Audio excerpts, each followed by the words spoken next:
এলাকায় কারো কাছে পরিচয় দিতে পারি না, আমরা এমন এক অভিশপ্ত অবস্থান আছি। আমরা তো কোনো ব্যক্তির এমপিও চাচ্ছি না। অনেক টিচাররা বিভিন্ন কারণে তারা অনেকে আত্মহত্যা করতেছে, অনেকে পাগল হয়ে যাচ্ছে। আমাদের এই প্রতিষ্ঠানগুলো এমপিওভুক্ত না করার একটাই কারণ, সেটা হচ্ছে এই প্রতিষ্ঠানগুলো আপনার বিএনপি এবং জামাত সরকারের আমলে তৈরি।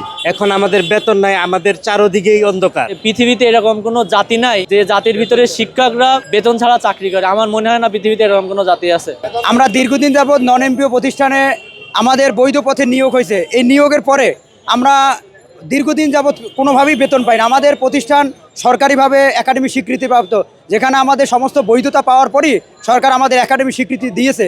তারপরও অদ্যাবধি আমরা কোনো বেতন পাই না। আমাদের স্টুডেন্ট দেখা যায় যে বিভিন্ন জায়গায় তারা প্রাইমারি জব করে, তারা অন্যান্য গভর্নমেন্ট প্রতিষ্ঠানে জব করে, কিন্তু ওরা যখন ছুটিতে বাড়িতে যায় তখন আমরা নীরবে এক জায়গায় পলাই থাকতে, আমরা ওদের সামনে বের হতে পারি না, কারণ আমরা কোনো বেতন পাই না এবং আমরা কোনো জাতি এলাকায় কারো কাছে পরিচয় দিতে পারি না। আমরা এমন এক অভিশপ্ত অবস্থান আছি। আমরা তো কোনো ব্যক্তির এমপিও চাচ্ছি না, প্রতিষ্ঠান এমপিও চাচ্ছি। যার যোগ্যতা ভিত্তিক, তার যোগ্যতা অনুপাতে তার এমপি হবে, যে অযোগ্য থাকবে তার এমপিও দেবে না। সে জায়গায় আমাদের প্রধান উপদেষ্টা, সে একজন শিক্ষক মানুষ, সে হয়তো আমাদের এই দাবি দেওয়া বোঝা এবং তার কাছে দাবি যাতে আমাদের এই শিক্ষকের পদমর্যাদা দেওয়া হোক, যেহেতু সেও একজন শিক্ষক মানুষ।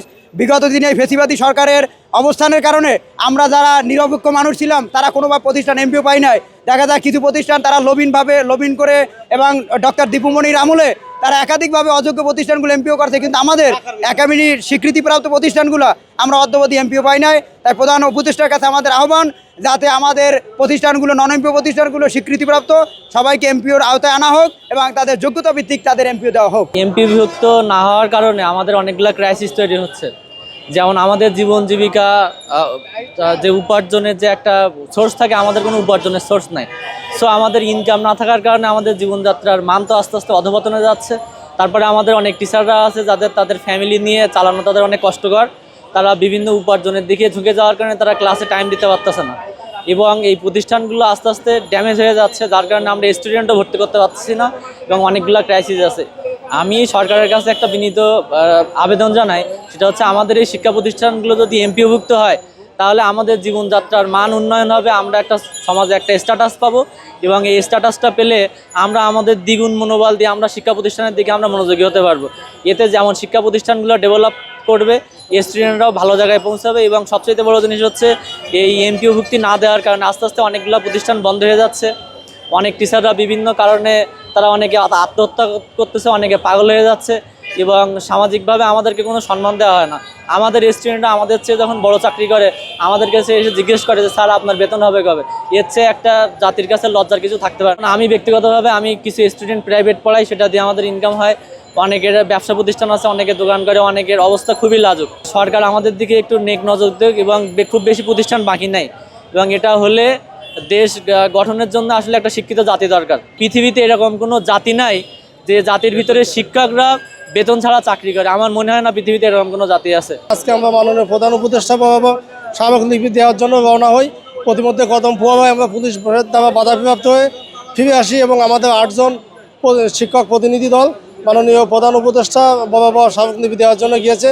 আমরা চাই স্বীকৃতিপ্রাপ্ত সকল শিক্ষা প্রতিষ্ঠান একযোগে এমপিওভুক্ত করা হোক। আমাদের এই প্রতিষ্ঠানগুলো এমপিওভুক্ত না করার একটাই কারণ, সেটা হচ্ছে এই প্রতিষ্ঠানগুলো আপনার বিএনপি এবং জামাত সরকারের আমলে তৈরি এবং এই কারণেই আমাদেরকে কালো নীতিমালা করে আটকে রাখা হয়েছে এবং এই নীতিমালা লঙ্ঘন করে আওয়ামী ফ্যাসিস্ট সরকার তাদের নতুনভাবে তৈরি করা প্রতিষ্ঠানগুলো তারা নিজেদের দলীয় নেতাকর্মীর নামে প্রতিষ্ঠান গড়াগুলো তারা বের করে নিয়ে চলে গেছে।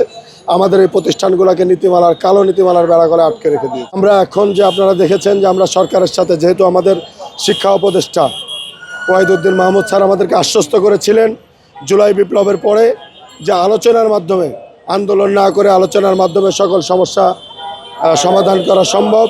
এই জন্য আমরা ধৈর্যের পরিচয় দিয়ে, যেহেতু আমরা শিক্ষক, আমরা ধৈর্যের পরিচয় দিয়ে আমরা উপদেষ্টা মণ্ডলীদের সাথে, প্রধান উপদেষ্টার সাথে আলোচনা করে আমরা চেষ্টা করেছি আমাদের প্রতিষ্ঠানগুলো এমপিওভুক্ত করার জন্য।